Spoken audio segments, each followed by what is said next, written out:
Hello student, और बहुत बहुत स्वागत है आप सभी का कौटिल्य आईएएस के ऑनलाइन प्लेटफॉर्म पर। और जैसा कि आप सभी जानते हैं कि हम अपनी इस क्लास में जनरल अवेयरनेस को कवर कर रहे हैं। जनरल अवेयरनेस के सारे टॉपिक्स जो है इस क्लास में हम कवर करते हुए बैंकिंग अवेयरनेस के एक टॉपिक पर पहुंचे थे जिसका नाम था कैपिटल मार्केट। जिसे हमने किसके अंतर्गत पढ़ा था? फाइनेंशियल मार्केट के अंतर्गत, राइट। फाइनेंशियल मार्केट के अंतर्गत हमने दो टॉपिक पढ़े थे, एक पढ़ा था हमने मनी मार्केट और एक हमने देखा कैपिटल मार्केट। दोनों ही बहुत इंटरेस्टिंग टॉपिक थे, एकदम लॉजिक से जुड़े हुए टॉपिक थे, राइट। अब हमारा जो नेक्स्ट टॉपिक होने वाला है वो होगा इन्फ्लेशन पर। किस पर? इन्फ्लेशन पर, ठीक है। अब हम पढ़ेंगे इन्फ्लेशन के बारे में, ठीक है। इन्फ्लेशन है क्या, इन्फ्लेशन क्यों आती है, इन्फ्लेशन आने का जो कहना चाहिए परिणाम है वो क्या होता है। किसी भी इकोनॉमी के लिए इन्फ्लेशन क्या हो सकती है? खतरनाक हो सकती है या फिर हम कह सकते हैं कि भाई अच्छी चीज़ है। दोनों में से क्या? अक्सर इंटरव्यू में ऐसे सवाल पूछे जाते हैं कि भाई इन्फ्लेशन जो है वो अच्छी चीज़ है या फिर अच्छी चीज़ नहीं है, ठीक है। दोनों ही सिचुएशन इसमें बनती हैं। तो आज का जो लेक्चर हमारा होने वाला है वो इन्फ्लेशन पर होगा। इन्फ्लेशन का सीधा सा मतलब होता है,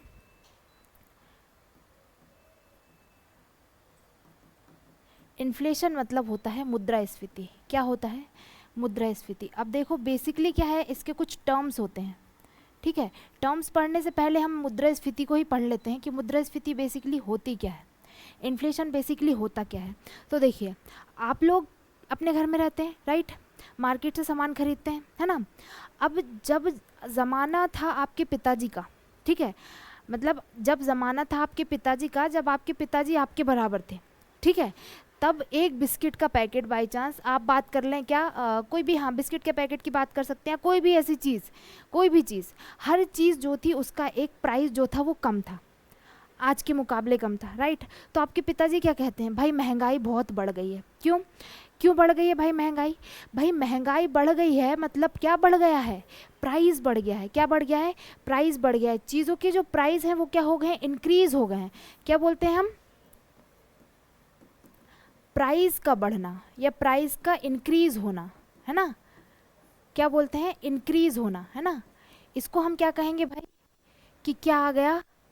महंगाई आ गई, ठीक है। पर क्या प्राइस ऐसे ही बढ़ जाते हैं? क्या इसके कोई फिनोमिना होता है? प्राइस क्यों बढ़ते हैं? इसका भी तो कोई कारण होता होगा ना कि वस्तुओं की, चीज़ों के प्राइस कैसे बढ़ते हैं, क्यों बढ़ते हैं। प्राइस का बढ़ना ही मुद्रास्फीति है बेसिकली। क्या? जब किसी चीज़ों के दाम जो हैं वो लगातार बढ़ते जाएं। क्या? जब वस्तुओं के दाम, और यहाँ सिर्फ वस्तुओं की बात नहीं हो रही, गुड्स एंड सर्विसेज, दोनों चीज़ों की बात हो रही। किसकी? गुड्स एंड सर्विसेज जो है उसके जो प्राइस हैं वो लगातार इंक्रीज होते जाते हैं। क्या?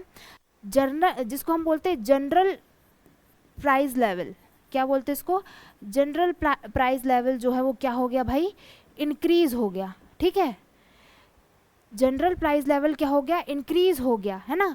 सामान्य जो आपका प्राइस का जो लेवल है वो क्या हो गया? इंक्रीज हो गया। इसको हमने क्या बोल दिया कि भाई मार्केट में क्या आ गई? महंगाई आ गई, ठीक है। आप जाते हैं, आपकी मम्मी मार्केट से, आज से 3 से 4 साल पहले की बात करो, जब आलू लेकर आती थी तो उन्होंने कहा भाई मैं 50 रुपये लेकर गई थी और 2 किलोग्राम आलू आ गया, सॉरी 4 किलोग्राम आलू आ गया, या फिर 3 किलोग्राम, मतलब ये कि आज की डेट में आलू का रेट क्या है? 25 टू 30, राइट, है ना। और पहले क्या था? 25 टू 30 के बीच में आप 2 किलो आलू ले सकते थे, राइट, है ना। बट अब सिर्फ 1 किलो लेते हैं। आप लेते हैं कि नहीं लेते हैं, राइट। तो इसका मतलब क्या हुआ कि महंगाई आई, प्राइस बढ़ा, दाम बढ़ा, दाम बढ़ने के कारण क्या आई? महंगाई आई। अब इसके परिणाम क्या होते हैं? मुद्रास्फीति जो बढ़ती है इसके परिणाम क्या होते हैं? इसका हमें किस किस चीज़ में, आप कह सकते हैं, इफेक्ट देखने को मिलता है। तो देखो, बेसिक सी चीज़ है, जब मुद्रास्फीति बढ़ गई, ठीक है, क्या हुआ? प्राइस इंक्रीज हो गए, ठीक है। अब प्राइस जब इंक्रीज हो गए मार्केट में, किसी भी चीज़ का प्राइस जो है वो इंक्रीज हो गया, ठीक है। तो इसका एक टर्म आता है जिसको हम बोलते हैं वैल्यू ऑफ मनी। क्या बोलते हैं? जिसको हम क्या बोलेंगे? Value of money. क्या बोलेंगे? Value of money. Price increase होने से क्या होता है? वैल्यू ऑफ मनी, यानी कि क्या बोलोगे आप? मुद्रा की कीमत।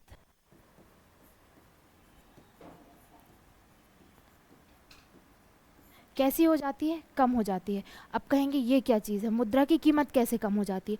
तो देखो बेसिकली वैल्यू ऑफ मनी कम कैसे होती है, जब मैं बात करूं प्राइस इंक्रीज होने की, तो मार्केट में वैल्यू ऑफ मनी कैसे डिक्रीज हो रही है। भाई आप जा रहे थे पहले 100 रुपये में, आप 20 जो है बिस्किट के पैकेट लेकर आ रहे थे, कितने ला रहे थे, 20, कितने सॉरी 10 के 1 से लगा लो भाई, 10 लेकर आ रहे थे आप, ठीक है, मतलब 100 रुपये में 10 पैकेट आ रहे थे पहले, ठीक है। अब क्या हाल है, अब आप वही 100 रुपये लेकर जा रहे हैं और कम सामान लेकर आ रहे हैं, राइट। तो इसको हम क्या कहेंगे कि जो वैल्यू है मुद्रा की, जो कहना चाहिए जो वैल्यू है वो कम हो गई। पहले 100 रुपये में आप ज़्यादा सामान ला रहे थे, अब 100 रुपये में आप कम सामान ला रहे हैं, है ना। अब 100 रुपये में आपका सामान कम आ रहा है, तो इसका मतलब क्या हुआ कि आपके पास जो पैसे हैं उसकी वैल्यू कम हुई कि नहीं हुई। भाई देखो पैसे की वैल्यू के कम होने का मतलब क्या है कि आपके पास कोई चीज़ है उसकी कीमत जो है कम हो गई। क्यों? क्योंकि पहले वो चीज़ इतनी वैल्यूएबल थी कि वो ज़्यादा चीज़ें आपके जेब में डाल रही थी। पहले आप जेब में 100 रुपये लेकर जा रहे थे, है ना, क्या लेकर जा रहे थे, 100 रुपये, और ज़्यादा सामान लेकर आ रहे थे, मान के चलो 20 पैकेट लेकर आ रहे थे किसी चीज़ के, है ना। किसी की बात मत करो, आप गोलगप्पे की बात कर लो, ठीक है।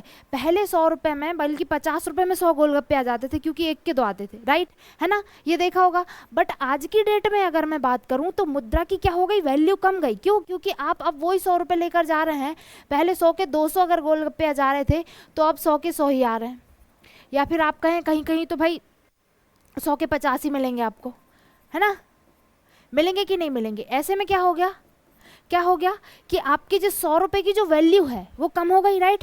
तो इसलिए कहा जाता है कि जैसे ही प्राइस इंक्रीज होता है चीज़ों का, तो इसका मतलब ये है कि वैल्यू ऑफ मनी क्या हो गई, डिक्रीज हो गई, ठीक है, वैल्यू ऑफ मनी डिक्रीज हो गई। अब एक टर्म और होता है, और आता है जिसको हम बोलते हैं परचेसिंग पावर। क्या बोलते हैं, परचेसिंग पावर, क्या बोलते हैं जिसको, परचेसिंग पावर। अब परचेसिंग पावर का क्या लेना देना है इससे, देखो परचेसिंग पावर ये होती क्या है, काम कैसे करती। अब देखो परचेसिंग पावर मतलब क्रय शक्ति की बात हो रही है, क्रय शक्ति की बात हो रही। क्रय शक्ति व्यक्ति की कैसी हो रही, कम हो रही। क्यों हो रही, देखो परचेसिंग पावर कम होने का मतलब है आप जितनी चीज़ें खरीद कर ला रहे थे पर अब आप उससे कम चीज़ें खरीद रहे हैं, मतलब आपकी खरीदने की जो क्षमता है, खरीदने की जो शक्ति है वो कैसी हो गई, कम हो गई। पहले 100 रुपीज़ में आप 100 गोलगप्पे या 200 गोलगप्पे ला रहे थे, आज की डेट में आप 50 लेकर आ रहे हैं, तो आप क्या कम खरीद पा रहे हैं ना, पहले आप ज़्यादा खरीद पा रहे थे। तो इसका मतलब क्या हुआ कि आपकी परचेसिंग पावर कैसी हो गई, कम हो गई। क्यों? क्योंकि आप कम खरीद पाते हैं अब, है ना।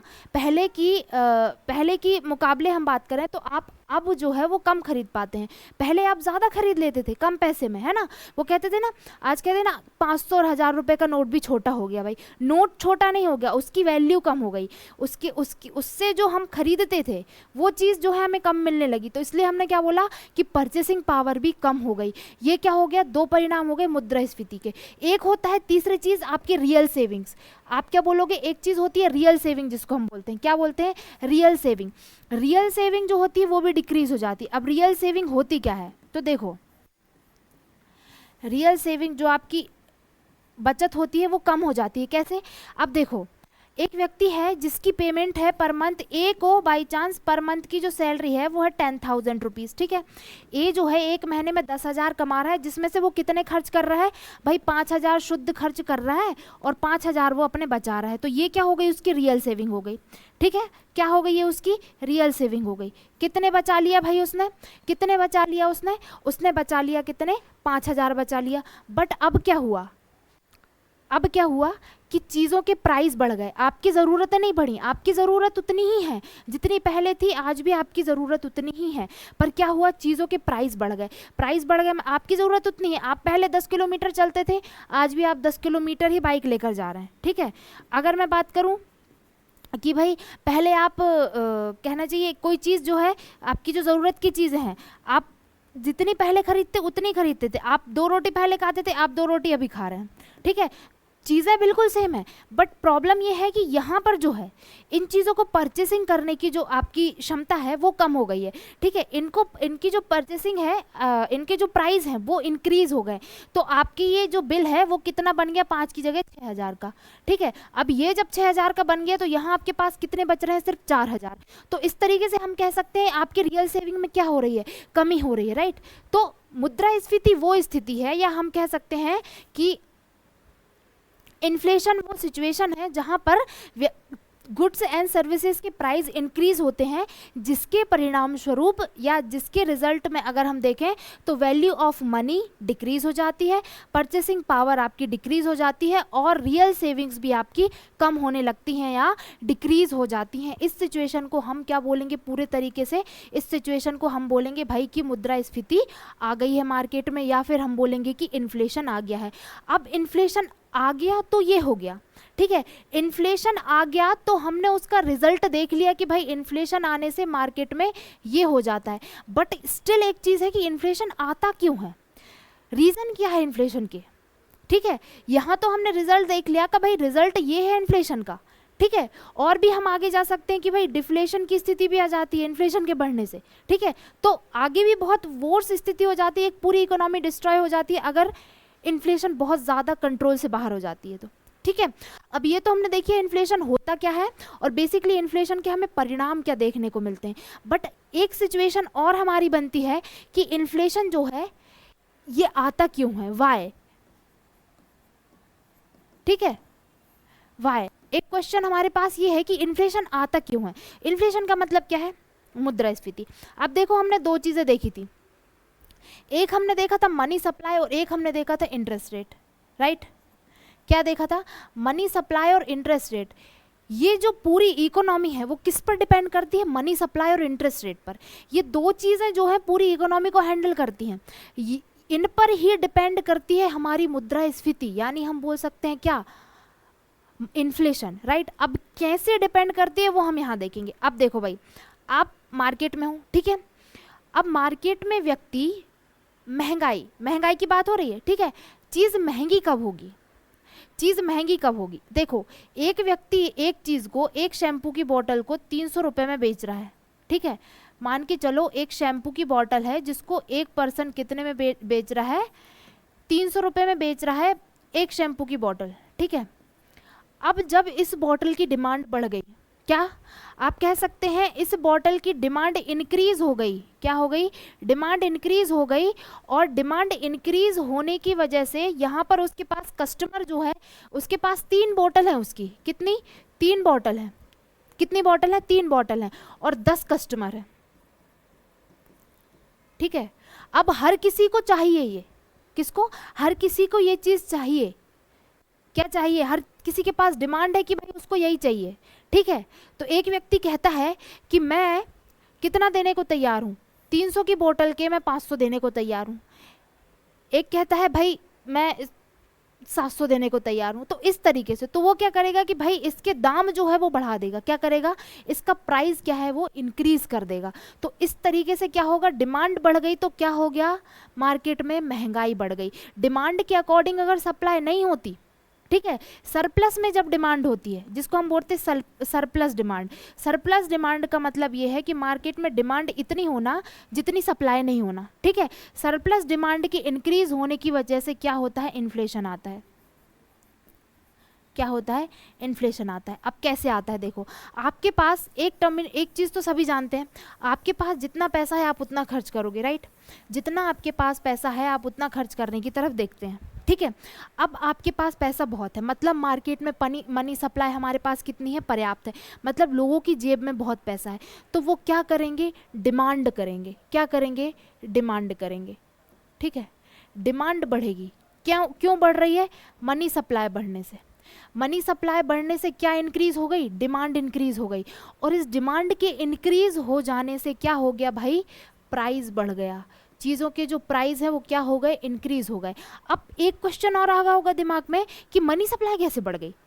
तो देखो मनी सप्लाई को कंट्रोल कौन करता है हमारे पास, मनी सप्लाई कंट्रोल, ये हमने पहले भी पढ़ चुका है कि मनी सप्लाई हमारे पास कंट्रोलिंग बॉडी कौन है मनी सप्लाई के लिए, आरबीआई, राइट।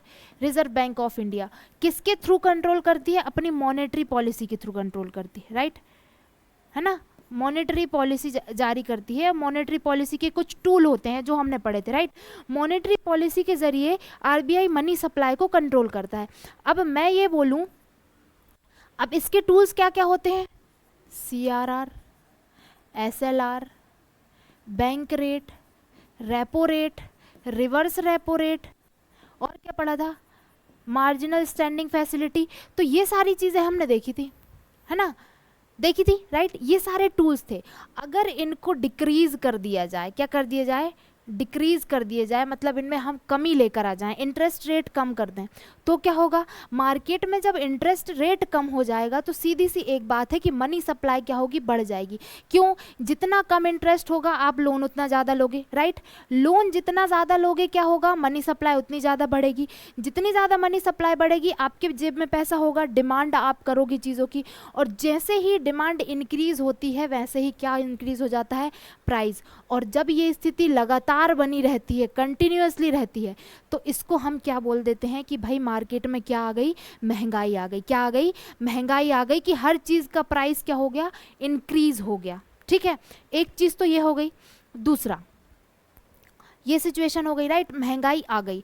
अब ये महंगाई आई क्यों, ये तो हमने देख लिया, बट इसको हम कंट्रोल कैसे करेंगे? ऑब्वियसली जड़ की तरफ जाते हैं। किसकी तरफ जाते हैं? जड़ की तरफ। जड़ क्या है? Money supply. मनी सप्लाई को हमें कम करना है। अगर मनी सप्लाई को हमें कम करना है तो क्या करना पड़ेगा? इनको इंक्रीज करना पड़ेगा। क्या करना पड़ेगा? इंक्रीज। ये क्या है? सारे इंटरेस्ट रेट हैं। इन इंटरेस्ट रेट को अगर हमने इंक्रीज कर दिया, क्या इंटरेस्ट रेट अगर हमने इंक्रीज कर दिया तो मनी सप्लाई क्या होगी? मार्केट में कम हो जाएगी। क्यों?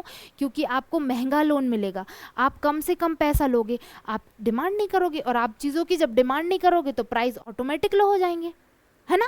इस तरीके से हमने क्या कर लिया? महंगाई को, यानी कि मुद्रास्फीति को कंट्रोल कर लिया। तो तीन चीज़ें हमने देख ली कि हम इसको कंट्रोल कैसे करेंगे। पहला चीज़ तो ये होती क्या है, ये हमने देखा। दूसरी चीज़ हमने देखा कि इसके आने के बाद इसके परिणाम क्या हो सकते हैं, रिजल्ट्स क्या हो सकते हैं। नेक्स्ट हमने देखा कि ये आती क्यों है, क्या रीज़न है इसके महंगाई के बढ़ने का। एक हमने देखा कि भाई अब हम इसको कंट्रोल कैसे करेंगे। ये हमने देख लिया क्या? मुद्रास्फीति जिसको हम बोलते हैं, इन्फ्लेशन के बारे में कुछ डिटेल्स हमने देख ली, ठीक है। अब हमारी बात आती है कि भाई पर्टिकुलर इन्फ्लेशन क्या होता है। इन्फ्लेशन हमने देखा, प्राइस का बढ़ना, और कहना चाहिए वैल्यू जो है पैसे की वो कम हो जाती है। यहाँ तक तो हमने देखा। नेक्स्ट हमने क्या देखा? मनी सप्लाई देख लिया, राइट, है ना। अब मनी सप्लाई देखने के बाद हमारा जो नेक्स्ट है वो होने वाला है कि भाई डिमांड होता क्या है। अब सबसे पहली चीज़, हमने डिमांड तक तो देख लिया, बट व्हाट इज़ डिमांड। अगर मैं डिमांड की बात करूँ तो डिमांड है क्या? हाँ, डिमांड है क्या बेसिकली?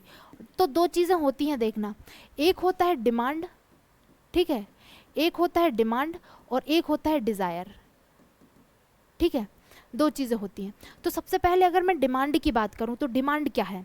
डिमांड मतलब यू वांट, क्या? कि आप चाहते हो, एंड कैन अफोर्ड, क्या कर सकते हो? उसको अफोर्ड भी कर सकते हो, ठीक है। और डिज़ायर मतलब you want but can't afford, क्या बोलोगे आप इसको? Can't afford. अब आप बोलोगे ये कौन सी नई चीज़ लिख दी है यहाँ पर। देखो बेसिकली होता क्या है, कुछ चीज़ें हैं, किसी के पास ऑडी है, किसी के पास मर्सिडीज़ है, किसी के पास टेस्ला है, राइट, है ना।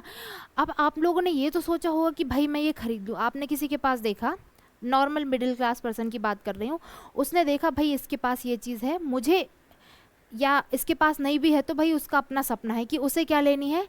चीज़ लेनी है। लेकिन अभी क्या है? ऑडी उसको खरीदनी है, बट अभी क्या है? उसके पास मनी नहीं है। क्या नहीं है?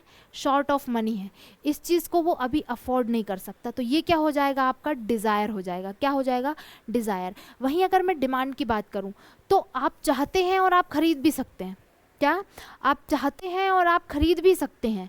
ऐसी कोई चीज़ जिसको आप चाहते हैं कि आप खरीदें, और दूसरी चीज़ कि आप इसको खरीदने के लिए आपके पास इतने पैसे भी हैं कि आप इस चीज़ को अफोर्ड कर सकते हैं, तो वो चीज़ आ जाएगी आपकी डिमांड में, ठीक है। तो जब हम इन्फ्लेशन के बारे में बात करते हैं तो डिमांड की बात करते हैं। डिमांड मतलब आप चीज़ों को खरीद रहे हैं। क्या कर रहे हैं? खरीद रहे हैं चीज़ों को, है ना।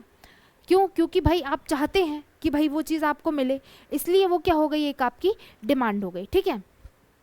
अब अब मैं बात करूं, आपको कार खरीदनी है, 10 लाख की कार आ रही है। अब डिमांड इंक्रीज क्यों हो रही है उसका कारण मैं बताती हूँ। डिमांड इंक्रीज होने का कारण ये भी, अब इंक्रीज कौन करता है, बेसिकली मनी सप्लाई बढ़ने से डिमांड इंक्रीज हो जाती है, बट हमारे पास और भी चीज़ें हैं। अब 10 लाख की कार है, आपने बेस पेमेंट जो है वो कर दिया, कितना, 2 लाख रुपए आपने दे दिए। बाकी के जो 8 लाख बच रहे हैं वो किससे, बैंक से फाइनेंस करवा लिए। अब बैंक से लोन लेना सस्ता है। इसके अलावा ईएमआई, आज की डेट में ईएमआई फैसिलिटी, किसकी हम बात कर लें, ईएमआई फैसिलिटी। तो ईएमआई फैसिलिटी जो है एक नया कारण है, किस चीज़ का, ईएमआई का ऑप्शन है, ईएमआई की फैसिलिटी। एक और चीज़ है कि भाई हमें डिमांड, हम जो डिमांड कर रहे हैं वो हम अफोर्ड कर सकते हैं। क्यों कर सकते हैं भाई चीज़ को, क्योंकि भाई हमारे पास क्या है, ईएमआई का ऑप्शन है, बैंक से हमें लोन आसानी से मिल जा रहा है। यही एक कारण है कि हम क्या बात कर रहे हैं कि भाई हमारे पास जो है मनी सप्लाई जो है हमारी, या फिर हमारी जो डिमांड है वो बढ़ती जा रही है। ठीक है, उसका कारण एक ही है, डिमांड बढ़ते जाने का एक ही कारण है कि आपके पास, आपको आसानी से पैसे की अवेलेबिलिटी होती है। ठीक है, आपके पास है ना। ये तो हो गई डिमांड की बात। अब एक चीज़ आती है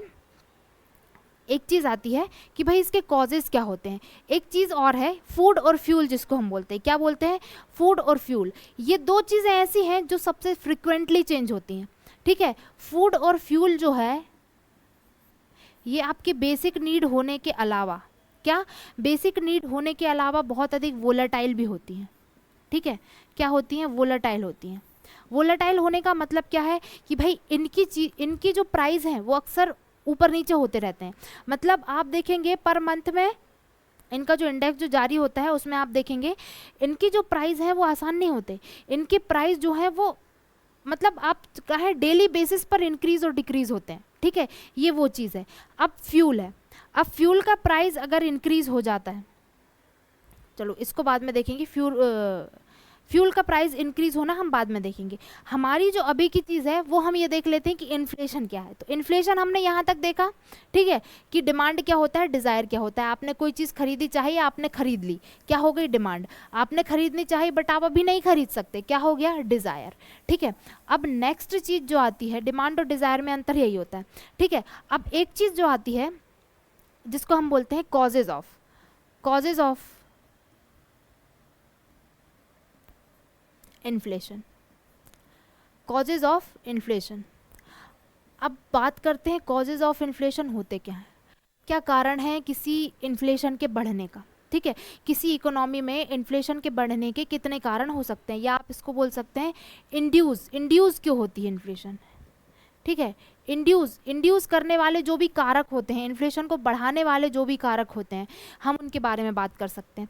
तो सबसे पहले ये बताओ कि एक चीज़ तो हमने देख ली कि भाई डिमांड बढ़ रही है ना, मनी सप्लाई बढ़ रही है। एक चीज़ होती है डिमांड पुश, क्या बोलेंगे इसको, डिमांड पुश। पहला कारण क्या है, demand push inflation. Demand push inflation को हमने जस्ट अभी देखा। डिमांड पुश मतलब क्या, डिमांड पुश कर रही है इन्फ्लेशन को, सॉरी डिमांड पुल इन्फ्लेशन बोलेंगे, क्या बोलेंगे इसको, डिमांड पुल इन्फ्लेशन। अब देखना, डिमांड पुल इन्फ्लेशन जो है,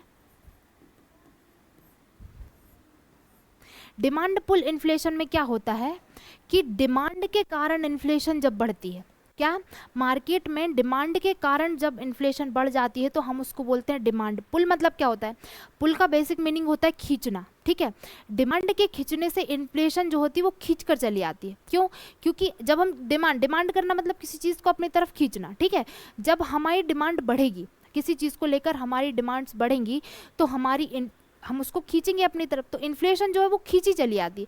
इसको बोलते हैं डिमांड पुल। इसको हमने अभी पढ़ा मतलब हमने देखा मनी सप्लाई इंक्रीज हुई, मनी सप्लाई इंक्रीज होने से क्या हुई, डिमांड इंक्रीज हुई, और डिमांड इंक्रीज होने से क्या हुआ भाई, प्राइस हाई हो गए, क्या हो गए, प्राइस जो है वो इंक्रीज हो गए मार्केट में। ये सिंपल सा फिनोमिना है डिमांड पुल का। अब डिमांड पुल के बाद नेक्स्ट हमें देखने को मिलती है जिसको हम बोलते हैं कॉस्ट पुश। क्या बोलेंगे, cost push inflation. Cost push inflation होती क्या है बेसिकली, कॉस्ट पुश मतलब भाई कॉस्ट है जो पुश कर रही है इन्फ्लेशन। क्या पुश करने का मतलब भाई उस पर दबाव डालना, ठीक है, किसी भी चीज़ पर दबाव डालना कि कॉस्ट इतनी ज़्यादा हो रही है कि जो इन्फ्लेशन है वो ऑटोमेटिकली इंक्रीज हो रही है। इन्फ्लेशन जो है वो अपने आप आ रहा है मार्केट में कॉस्ट के बढ़ जाने के कारण, ठीक है। तो ये चीज़ है। अब मैं बात करूँ कॉस्ट पुश होती कैसे है, तो देखो कॉस्ट पुश, कॉस्ट का मतलब क्या होता है, लागत होता है, ठीक है। कॉस्ट का मतलब क्या होता है, लागत। लागत मतलब बात हो रही है मैन्युफैक्चरिंग की, किसकी, किसी प्रोडक्ट की मैन्युफैक्चरिंग की बात हो रही है अगर बात लागत पर आ रही है तो, ठीक है। यहाँ मार्केट में आने के बाद चीज़ की डिमांड बढ़ रही है और उसके कारण क्या हो रहा है, इन्फ्लेशन बढ़ रहा है। यहाँ पर जो है पहले से ही बढ़ गई, ठीक है, इसकी कॉस्ट ही इतनी ज़्यादा है कि मार्केट में क्या हो गई, प्राइस बढ़ गई। अब ये होता कैसे है, अब फॉर एग्जाम्पल अगर मैं बात करूं, अगर मैं फॉर एग्जाम्पल बात करूं कॉस्ट पुश में, ठीक है, तो देखो कॉस्ट पुश मतलब आप फॉर एग्जाम्पल आप कोई कपड़े की फैक्ट्री या फिर कोई क्लॉथिंग आप कहना चाहिए, कोई बिजनेस शुरू करना चाहते हैं जो क्लॉथिंग का बिजनेस है या कपड़े का बिजनेस है या टेक्सटाइल का बिजनेस है, ठीक है। आप कुछ ऐसा बिजनेस स्टार्ट करना चाहते हैं। अब अगर आप बिजनेस स्टार्ट करेंगे तो सबसे पहले आपको क्या चाहिए, सबसे पहले आपको चाहिए लोन। क्या चाहिए, लोन, पैसा चाहिए, पैसा, कैपिटल जिसको हम बोलते हैं। क्या चाहिए आपको, कैपिटल, मतलब पूंजी, ठीक है। आपको पैसा चाहिए बिजनेस स्टार्ट करने के लिए। आपने पैसा ले लिया, लेकिन क्या इस पर आपको इंटरेस्ट नहीं देना होगा, बिल्कुल देना होगा, ठीक है। एक खर्चा तो ये हो गया इंटरेस्ट का, ठीक है। दूसरी चीज मैं बात करूं, अब आपने इंटरेस्ट की बात तो कर ली, अब नेक्स्ट चीज क्या है, आपको फैक्ट्री लगानी है। क्या लगानी है, जस्ट इमेजिन आपको कोई बिजनेस स्टार्ट करना है, फॉर एग्जाम्पल क्लॉथिंग का ही बिजनेस स्टार्ट करना है, कोई टी शर्ट लोअर टाइप का कुछ बनाना है, ठीक है। आपको इसके लिए चाहिए पैसा। क्या चाहिए, पैसा, पैसा चाहिए। आप जहाँ से पैसा लोगे वहाँ आपको इंटरेस्ट देना होगा। एक खर्च क्या हो गया, इंटरेस्ट का खर्च हो गया। दूसरा खर्च जुड़ जाता है लैंड, लैंड समझते हो, लैंड, लेबर, इंटरेस्ट और ऐसी 3 चीज़ें आती हैं, ठीक है। तो एक खर्च तो इंटरेस्ट का हो गया, ठीक है। नेक्स्ट आता है आपका लैंड। लैंड मतलब आप ज़मीन खरीदने तो नहीं जाओगे, बेसिकली आपके लिए इजी क्या है कि भैया फैक्ट्री डाल, आप फैक्ट्री बनाने तो नहीं जाओगे, जो बना हुआ है, क्या, या तो आप बनाने जाओगे उसको या फिर जो बना हुआ है उसको रेंट पे ले लोगे। तो रेंट पर लेना ज़्यादा आसान है, ठीक है। तो नेक्स्ट आप क्या करोगे, रेंट, या फिर लैंड को लेने में, लैंड में आपका जो खर्चा जाएगा, ठीक है, भूमि, ठीक है, जगह लगेगी किसी भी चीज़ को इस्टेब्लिश करने के लिए, फैक्ट्री इस्टेब्लिश करना है तो पैसा लगेगा, ठीक है। तो एक तो ये हो गया भाई, रेंट में एक खर्च हो गया। क्या बात कर ली हमने, एक खर्च आपका ये हो गया, बाई चांस चलो रेंट में लग गया, ठीक है ना। अब एक खर्च और क्या हो गया आपका, अब आपने इस्टेब्लिश कर लिया, बट आपको काम करने के लिए लोगों की ज़रूरत है। क्या, काम करने के लिए आपके पास लोग होना चाहिए, तभी तो आप कहेंगे कि भाई मैं कोई फैक्ट्री इस्टेब्लिश कर रही हूँ, मेरे पास ये सब चीज़ें हैं बट मेरे पास लोग नहीं हैं काम करने के लिए, ठीक है। तो बात तो नहीं बनेगी। तो आपको क्या चाहिए, लेबर चाहिए। क्या, लेबर चाहिए, लेबर चाहिए। और लेबर चाहिए, लेबर चाहिए मतलब आपको क्या देना पड़ेगा उनको, सैलरी का खर्चा उठाना पड़ेगा। तीसरी चीज़, चौथी चीज़, आप बिजनेस कर रहे हैं। क्या कर रहे हैं आप, बिजनेस कर रहे हैं। बिजनेस करने का मतलब होता है भाई प्रॉफिट। क्या, प्रॉफिट, प्रॉफिट चाहिए आपको, तभी तो आप बिजनेस कर रहे हो, अदरवाइज आप बिजनेसमैन कैसे हो। बिजनेसमैन बेसिकली प्रॉफिट पर ही काम करता है, राइट, है ना। तो आपका बेसिक नीड क्या है, प्रॉफिट। अब इन 4 चीज़ों में आपका बेसिक जो कॉस्ट प्राइस है वो इन 4 चीज़ों में इंक्लूड होता है। आपकी जो कॉस्ट है वो इन 4 चीज़ों से बनेगी, ठीक है, कॉस्ट बनेगी इन 4 चीज़ों से। अब मैं बात करूं कि ईयर 2012 और ईयर 2022 दो चीज़ें हैं, ठीक है, इनमें किस तरीके से चेंजेस हुए। अब ईयर 2012 और ईयर 2022 में, मान के चलो ईयर 2012 में और ईयर 2022 में, ठीक है, आपने पहले किया इंटरेस्ट, आजकल लोन महंगे हो गए, ठीक है। अब मैं बात करूं 2012 की, ठीक है, या 2014 और 2024 ले लो, एक काम करो रिसेंट का ले लो, ठीक है, 2014 2024। अब आपने क्या किया, आपने क्या किया, कैपिटल के लिए पैसा दिया। क्या दिया, पैसा दिया। कितना दिया भाई, यहाँ इसका रेट था 15 रुपये, यहाँ हो गए 20 रुपये, ठीक है। फॉर एग्जाम्पल एज्यूम करो कि भाई यहाँ 15 रुपये लग रहे थे इंटरेस्ट में और यहाँ इंटरेस्ट में मुझे 20 रुपये लगने लगे। ठीक है, अब वहीं मैं बात करूँ, यहाँ हमारा रेंट था कितना, 10 रुपये। ठीक है, हमारा यहाँ पर रेंट था 10 रुपये, यहाँ पर बढ़ के हो गया रेंट 20 रुपये। ठीक है, रेंट भाई आज की डेट में अगर रेंट की मैं बात करूँ तो रूम रेंट की भी ऑब्वियसली बढ़ रहे हैं। ठीक है, बढ़ के हो गया कितना, 20 रुपये। अब अगर तीसरी चीज़ मैं बात करूँ कि लेबर में आपकी सैलरी जा रही थी 20 रुपये, जो कि अब जाती है 30 रुपये। ठीक है, पहले कितनी जा रही थी आपकी, 20 रुपये, अब कितने खर्च हो रहे हैं, 30 रुपये। पहले आप 10 का प्रॉफिट ले रहे थे, चलो प्रॉफिट आप आज भी 10 का ही ले रहे हो, प्रॉफिट आप ज़्यादा का नहीं ले रहे हो, आप 10 का ही प्रॉफिट ले रहे हो, तब भी यहाँ लगाओ कितना यहाँ आपको 55 रुपये कॉस्ट आ रही थी, इसको हम क्या बोलेंगे, कॉस्ट, और यहाँ इंक्रीज होकर कितनी हो गई, 80 रुपये हो गए, है ना। 2 2 4 3 7 और 1 8, है ना। ठीक है, ये क्या हो गया, 80 रुपये आपकी कॉस्ट हो गई। तो बताओ पूरा इंक्रीज कितना हुआ, हाँ, कितना ज़्यादा आपको कॉस्ट आप देख रहे हैं 10 साल में अंतर।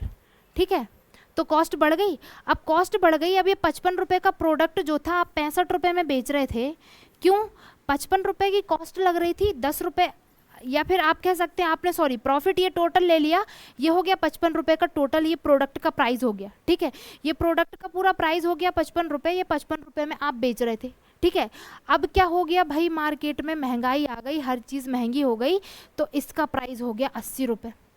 अब जो चीज़ 55 रुपये में मिल रही थी वो आज के डेट में 80 रुपये में मिल रही है, महंगाई तो इतनी ही है। ठीक है, इतनी है कि भाई 55 रुपये की चीज़ सच में 80 रुपये में मिल रही। ठीक है, अब आप इसको क्या बोलोगे, कॉस्ट बढ़ गई, है ना, कॉस्ट की वजह से यहाँ पर महंगाई बढ़ी है। ये सारे कॉस्ट में आएंगी। कॉस्ट मतलब बात होती है लागत की, मैन्युफैक्चरिंग की, मैन्युफैक्चरिंग या लागत बढ़ गई, इसलिए आपकी यहाँ पर क्या हो गया, प्रोडक्ट का प्राइस बढ़ गया। अब यहाँ पर अगर आप 5 रुपये कम भी कर देते हो प्रॉफिट का, तो भी आप इसका कॉस्ट जो है वो कम नहीं कर सकते। आप कैसे भी इसको 55 पर नहीं लेकर आ सकते, नहीं लेकर आ सकते ना। आप चलो आप अपना प्रॉफिट पूरा भी हटा दो कि भाई मैं 1 रुपये भी नहीं लूँगा, तो भी अगर हम बात कर लें तो 70 रुपये के बाद भी ये, तब भी इस प्रोडक्ट का जो प्राइस है वो 55 रुपये नहीं हो सकता अब आज की डेट में। ठीक है, क्यों, क्योंकि कॉस्ट बढ़ गई। ठीक है, तो इसको हम क्या बोलेंगे, कॉस्ट पुश इन्फ्लेशन। क्या बोलेंगे, कॉस्ट पुश इन्फ्लेशन। अब वहीं तीसरी चीज़ है, तीसरी चीज़ है बिल्ट इन इन्फ्लेशन। क्या बोलते हैं हम इसको, built in inflation. Built in inflation का मतलब ये होता है, थर्ड है बिल्ट इन इन्फ्लेशन। ठीक है,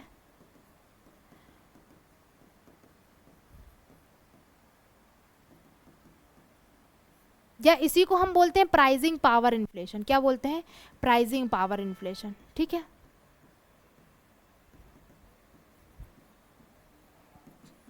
प्राइसिंग पावर इन्फ्लेशन। अब देखो ये चीज़ें होती क्या हैं, देखो ये इन्फ्लेशन का थर्ड टाइप है। एक हमने क्या देखा, डिमांड पुल। डिमांड पुल कैसे आई, मार्केट में मनी सप्लाई बढ़ने से डिमांड बढ़ गई, इस वजह से। एक हमने देखा कॉस्ट पुश, क्यों, क्योंकि भाई चीज़ की कॉस्ट बढ़ गई।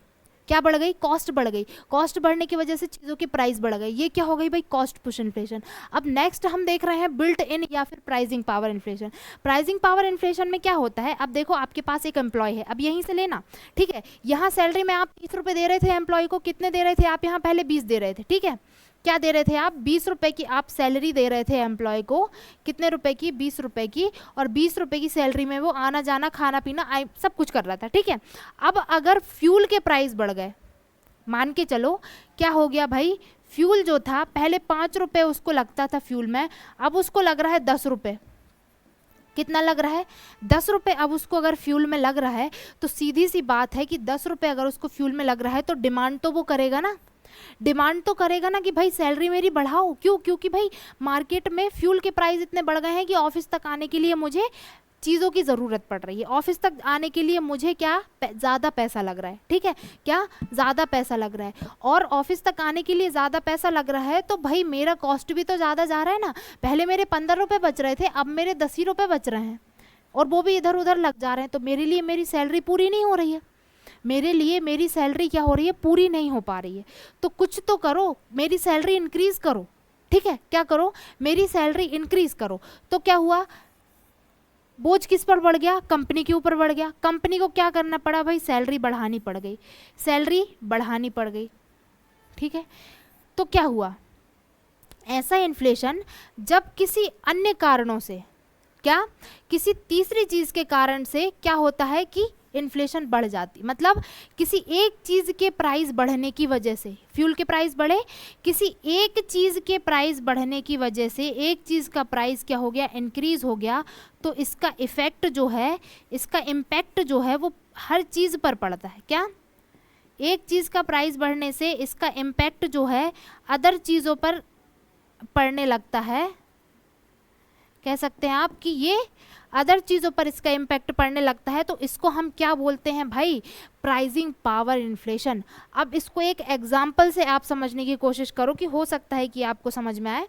देखो, डिमांड पुल, डिमांड पुल में क्या हो रहा है, एक व्यक्ति एक शैम्पू बेच रहा है। अभी जो हमने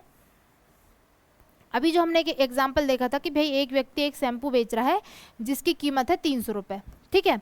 अब 300 रुपीज़ एक शैम्पू की कीमत है, उसके पास तीन शैम्पू की बोटल्स हैं। कितनी, 3 बॉटल्स हैं, ठीक है। अब बात कर रहे हैं 3 बॉटल्स हैं उसके पास, पर उसके पास कस्टमर कितने हैं, उसके पास इस शैम्पू खरीदने के लिए कस्टमर जो हैं वो हैं 10, ठीक है। कस्टमर्स कितने हैं, 10 कस्टमर्स हैं, और ये 10 के 10 कह रहे हैं कि हमको ये चीज़ चाहिए, ठीक है। अब 10 में से 5 लोग ऐसे हैं जिनके पास इस 300 रुपये की खरीदने के लिए 500 रुपये हैं, ठीक है। और 5 लोग ऐसे हैं जिनके पास, 3 लोग ऐसे हैं जिनके पास 700 रुपये हैं, ठीक है। मतलब कि देखो, मतलब उस करंट सिचुएशन में ये बन रहा है कि भाई 7 लोग ऐसे हैं जिनके पास 500 रुपये हैं, और 3 लोग ऐसे हैं जिनके पास कितने हैं, 700 रुपये हैं। तो जिसके पास 700 रुपये है वो ये लेके जाएगा, वो कहेगा कि मान के चलो 6 लोगों ने बोला भाई मेरे पास 500 रुपये हैं, तुम बॉटल हम में से किसी को भी दे दो, और 3 लोगों ने बोला कि भाई मेरे पास 700 रुपये हैं, तो ये तीनों बॉटल इन तीनों की हो गई। क्यों, क्योंकि उनके पास 700 रुपये हैं, ठीक है। तो इस बॉटल का प्राइस ऑटोमेटिकली बढ़ गया कि नहीं बढ़ गया, 300 से प्राइस 700 तक पहुंच गया, है ना। तो वो किसको बेचेगा, जो उसको ज़्यादा पैसे देगा, राइट। तो ऐसे में क्या हुआ, सप्लाई कम हो गई, डिमांड ज़्यादा हो गई मार्केट में, तो ये क्या हो गई, डिमांड पुश इन्फ्लेशन। क्या हो गई, डिमांड पुश, ठीक है, डिमांड पुल, ठीक है। अब नेक्स्ट मैं बात करूं कैश पुश, कॉस्ट पुश की। तो कॉस्ट पुश देखो, एक फॉर एग्जांपल एक बलून्स जो वाला, या फिर कोई बिस्किट की दुकान वाला, या फिर कोई दुकान वाला व्यक्ति है, ठीक है, जिसकी कोई दुकान है, ठीक है, वो कुछ चीज़ें बेच रहा है, मान के चलो बिस्किट बेच रहा है। क्या बेच रहा है, बिस्किट बेच रहा है, ठीक है। अब बिस्किट का पैकेट वो बेच रहा है, पहले उसकी मैन्युफैक्चर कॉस्ट, अब वो बिस्किट जो है वो किससे बनाता था, मैदे से बनाता था, या फिर जो भी उसमें जो भी चीज़ें डालता था, ठीक है। उसको ये बिस्किट का पैकेट वो 10 रुपये में बेचता था, ठीक है। उसको नॉर्मल कॉस्ट कितनी पड़ती थी भाई, उसको नॉर्मल कॉस्ट पड़ती थी, कितने रुपए पड़ती थी कि भाई वो 5 रुपये में काम कर लेता था और अपना प्रॉफिट जमा के 10 रुपये में बेच लेता था। 5 रुपये कॉस्ट थी। अब मैदे के प्राइस बढ़ गए, सोडा का प्राइस बढ़ गया, सब चीज़ का प्राइस बढ़ गया। तो जब इन चीज़ों का प्राइस बढ़ गया तो उसने इसका प्राइस भी इंक्रीज करके 15 रुपये कर दिया। तो ये क्या हो गई, कॉस्ट पुश इन्फ्लेशन। क्या हो गई, कॉस्ट पुश इन्फ्लेशन। वहीं प्राइसिंग पावर की मैं बात करूँ, प्राइसिंग पावर में क्या हो गया, प्राइसिंग पावर में क्या हो गया कि किसी और चीज़ की कॉस्ट बढ़ने से कोई सी और चीज़ अफेक्ट हो गई, है ना। मतलब फ्यूल का कॉस्ट बढ़ गया तो ट्रांसपोर्टेशन जो है वो अफेक्ट हो गया, है ना। क्या, ट्रांसपोर्टेशन अफेक्ट हो गया तो मार्केट में क्या आ गया भाई, हर चीज़ के दाम बढ़ गए। क्यों, क्योंकि हर चीज़ ट्रांसपोर्ट होती है, हर चीज़ का ट्रांसपोर्टेशन होता है।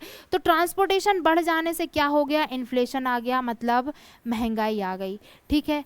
तो ये 3 टाइप तो आई होप आप सभी को क्लियर हुए होंगे कि महंगाई होती क्या है, कैसे ये मार्केट में किस तरीके से जो है महंगाई का सर्किल चलता है मार्केट में। 3 तरीके से जो है मेनली होता है। अब मैं बात करूं महंगाई की, है ना, तो ये तो हो गई इन्फ्लेशन। अब इन्फ्लेशन जो होती स्पीड के बेसिस पर भी 4 टाइप की होती। स्पीड के बेसिस पर भी इन्फ्लेशन को हम 4 टाइप से देख सकते हैं। मतलब स्पीड मतलब कि कितनी स्पीड है इन्फ्लेशन की, किस स्पीड से इन्फ्लेशन बढ़ रही है, उसके बेसिस पर हम देख सकते हैं 4 टाइप से।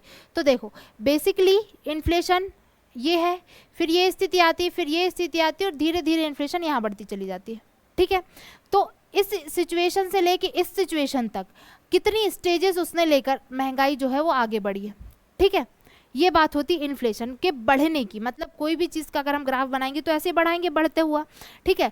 अब मैं बात करूं कि इन्फ्लेशन बढ़ रही है, तो देखो सबसे पहला टाइप होता है परसेंटेज, या आप बोल सकते हैं स्पीड के बेसिस पर महंगाई के टाइप्स की हम बात कर सकते हैं। तो पहला टाइप होता है महंगाई का जिसको हम बोलते हैं क्रीपिंग इन्फ्लेशन। क्या बोलते हैं? Creeping inflation.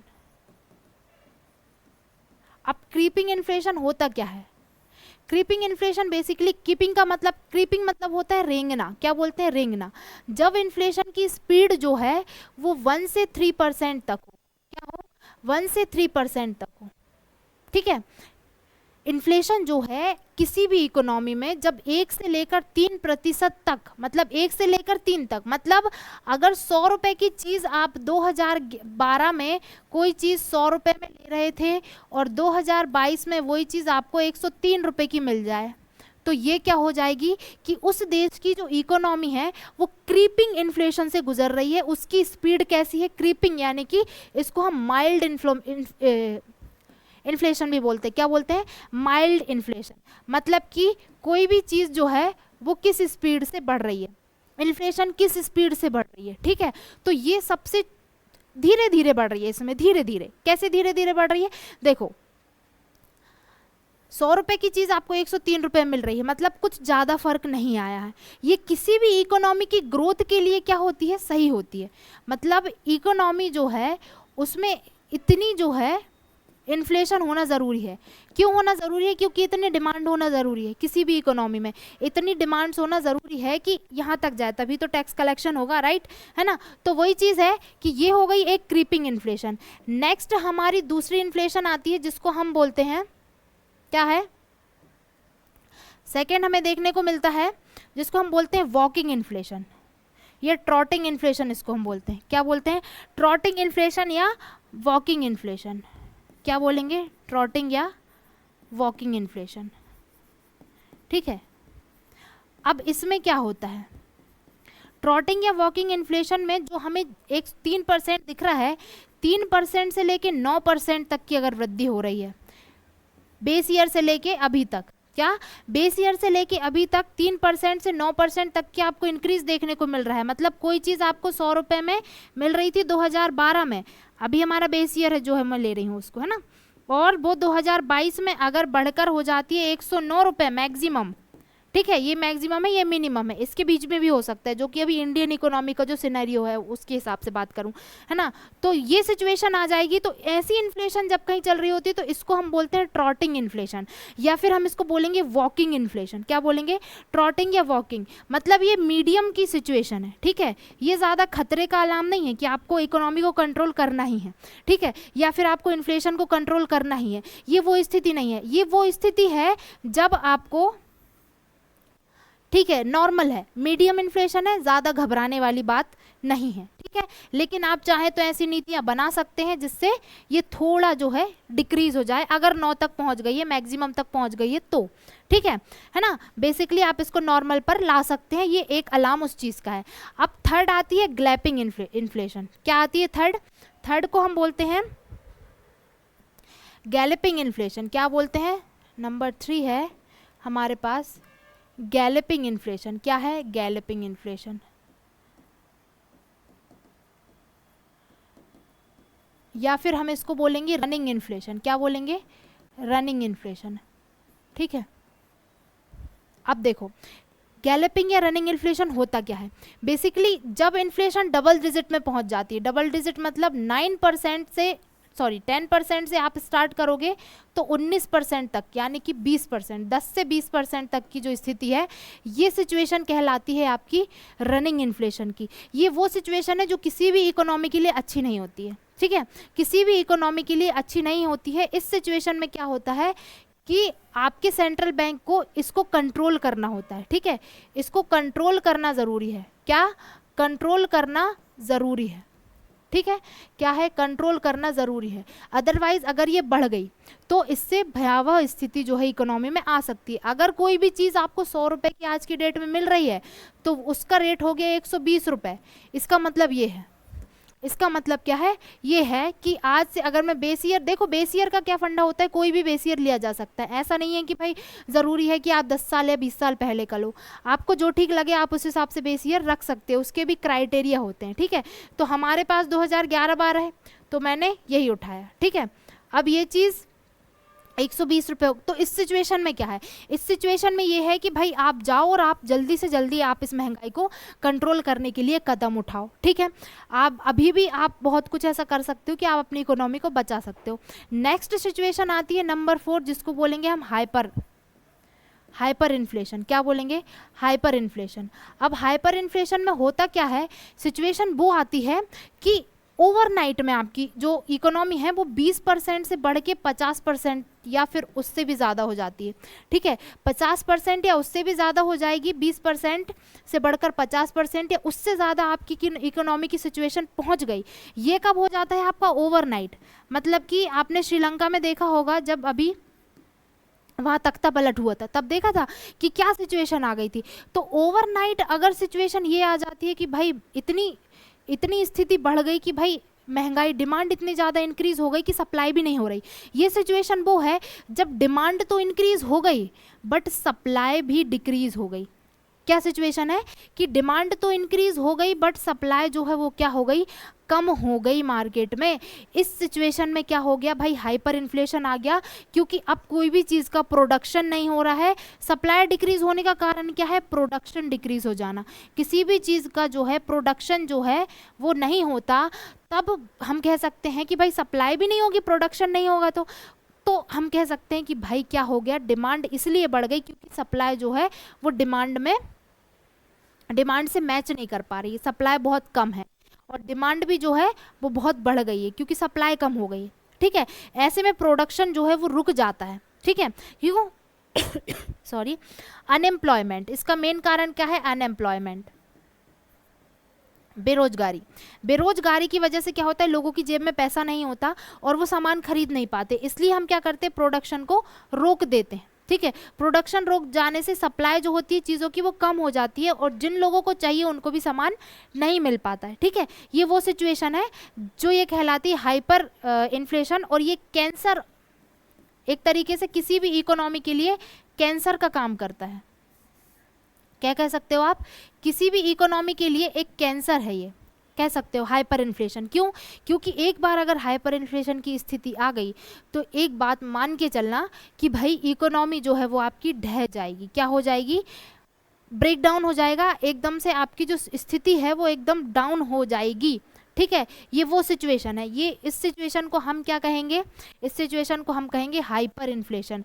इस स्थिति में आके कोई भी इकोनॉमी जो है वो एकदम से ठप हो जाती है, या फिर हम कह सकते हैं कि भाई ब्रेक डाउन हो गया, या फिर इकोनॉमिक क्राइसिस आ गया, या फिर आप कह सकते हैं डिप्रेशन की स्थिति में जाने वाली है। अगर यही स्थिति बहुत आगे तक बनी रही तो कहलाएगी डिप्रेशन। क्या कहलाएगी, डिप्रेशन, ठीक है। ये क्या हो गए भाई, टाइप्स हो गए इन्फ्लेशन की। इन्फ्लेशन कितने टाइप की हो गई, 4 टाइप की बेसिकली, स्पीड के अकॉर्डिंग अगर हम देखें तो। और अगर हम देखें कॉजेज या फिर हम देखें इंड्यूसर्स जिसके कारण बढ़ सकती है, तो उसके अकॉर्डिंग हमने देखी भाई कितने टाइप की देखी, हमने देखी 3 टाइप की, है ना, जिसमें आई होप आपको समझ में आया होगा। देखो ये देखो, हमने देखा इन्फ्लेशन क्या है, प्राइजेस का बढ़ना, गुड्स एंड सर्विसेज। फिर इसके जो रिजल्ट्स होते हैं वो क्या होते हैं भाई, वैल्यूएशन ऑफ मनी कम हो जाता है, परचेसिंग पावर कम हो जाती है, रियल सेविंग्स जो है इसमें कम हो जाती हैं। फिर हमने देखा कि ये होती क्यों है, सीधी सी बात है, होगी मनी सप्लाई बढ़ेगी, डिमांड बढ़ेगी, जिससे प्राइस बढ़ेंगे। और प्राइस क्यों बढ़ गए भाई, प्राइस बढ़ गए, सॉरी डिमांड, मनी सप्लाई क्यों बढ़ गई, तो उसके रीज़न ये हैं। और वहीं मैं देखूँ डिक्रीज करना है तो इसकी जो है इसको sorry bank rate, repo rate, reverse repo rate जो है मॉनेटरी पॉलिसी के बेसिकली जो टूल्स हैं वो कंट्रोल कर लेते हैं, जिसके कारण जो है बेसिक रीजन जो होता है इसका ये होता है। अब हमने देखा डिमांड और डिजायर क्या होता है, फिर हम डिमांड्स के अकॉर्डिंग आगे बढ़े। तो डिमांड्स के अकॉर्डिंग एक चीज हमने देखी कि भाई जो कॉजेज हैं वो क्या हो सकते हैं, कॉजेज की अगर मैं बात करूं, या फिर इंड्यूसर्स जिसको हम बोलते हैं, इंड्यूसेस जिसको हम बोलते हैं, क्या हो सकते हैं इकोनॉमी को बढ़ाने, सॉरी इन्फ्लेशन को बढ़ाने में कौन कौन से कारक हैं जो काम करते हैं। तो एक तो हो गया डिमांड पुल, डिमांड बढ़ जाने से इन्फ्लेशन का बढ़ जाना। एक देखा कॉस्ट पुश, कॉस्ट बढ़ जाने से, कॉस्ट हमने कैसे बढ़ते हुए देखी कि भाई कोई चीज़ आज ₹15 की है, कल जा ₹15 में बन रही है, ₹10 के प्रॉफिट से वो 25 में बिक रही है, लेकिन इन फ्यूचर वो जो है ₹10 का प्रॉफिट ही रख रहा है, बट उसका कॉस्ट ही इतना ज़्यादा आ रहा है कि ₹25 तो उसका कॉस्ट आ रहा है। तो इस वजह से उसका क्या हो गया, उसका जो प्राइस है वो इंक्रीज हो गया। तो ये हो गई कॉस्ट पुश। ठीक है, फिर हमने देखा बिल्ट इन या प्राइसिंग पावर, मतलब कि किसी एक चीज़ के मूल्य में वृद्धि हो जाने से बाकी और चीज़ों के मूल्य में, लाइक फ्यूल में वृद्धि हो जाने से ट्रांसपोर्टेशन क्या हो गया, महंगा हो गया, और जिसके कारण क्या हो गया, इकोनॉमी में बूम, कहना चाहिए महंगाई जो है वो बढ़ गई, प्रोडक्ट का प्राइस जो है वो बढ़ गया। नेक्स्ट अगर मैं बात करूँ, ये हमने एग्जांपल से समझा था कि भाई किस किस तरीके से इन तीनों को समझा जा सकता है। फिर हमने नेक्स्ट देखा कि भाई और स्पीड के अकॉर्डिंग हम कह सकते हैं कि बढ़ते हुए स्पीड के अकॉर्डिंग किस टाइप का होता है। तो एक हमने देखा क्रीपिंग, मतलब रेंगना, मतलब बहुत धीरे धीरे महंगाई बढ़ रही है। तो इस धीरे धीरे महंगाई बढ़ने का कारण क्या है, इसको हम माइल्ड भी कहते हैं। और धीरे धीरे महंगाई बढ़ना मतलब कि भाई ठीक है, अच्छी स्थिति है। ठीक है, नेक्स्ट मैं देखूं ट्रॉटिंग। ट्रॉटिंग हमने देखा भाई ये भी थोड़ी नॉर्मल स्थिति है कि भाई और चीज़ जो है वो, इसका परसेंटेज याद रखना क्योंकि इसका परसेंटेज इंपॉर्टेंट है। ठीक है, नेक्स्ट में मैं बात करूं गैलपिंग। गैलपिंग में हमने देखा कि भाई 20% तक आ रहा है, लेकिन अगर 20 से ऊपर जा रही है तो सीधी सी बात है हाइपर इन्फ्लेशन है और आपको तुरंत में एक्शन लेने की ज़रूरत है। आपको अपने देश की इकोनॉमी को सुरक्षित करने की सिचुएशन है, और ये आती है ओवरनाइट, मतलब अकेले रात भर में ही प्राइस बढ़ जाते हैं भाई चीज़ों के। ठीक है, डिमांड इतनी इंक्रीज हो जाती है। ठीक है, ये होती है बेसिकली इन्फ्लेशन। क्या होता है ये हमने पढ़ लिया, कितने टाइप का होता है ये हमने पढ़ लिया। ठीक है, अब इसको मेजर करने के लिए कुछ इंडेक्स होते हैं जो हम शायद नेक्स्ट क्लास में कवर करेंगे कि ये होते क्या हैं। उससे पहले कुछ टर्मिनोलॉजीज भी हैं, है ना, जैसे कि डिफ्लेशन क्या होता है, रिफ्लेशन क्या होता है ना, ये सारी चीज़ें हम नेक्स्ट क्लास में देखेंगे, क्योंकि इन्फ्लेशन से और भी जो टर्म्स हैं वो आते हैं। डिसइन्फ्लेशन क्या होता है, ठीक है, बहुत सारी चीज़ें हैं जिनको हमें अभी कवर करना बाकी है। ठीक है, ओके, तो आज की क्लास का जो है टाइम हो गया है ना, तो बाकी का जितना है हम नेक्स्ट ही क्लास में देखेंगे। ओके, तो आज के लिए इतना रहने देते हैं। ओके, बाकी का नेक्स्ट लेक्चर में। तब तक के लिए थैंक यू वेरी मच।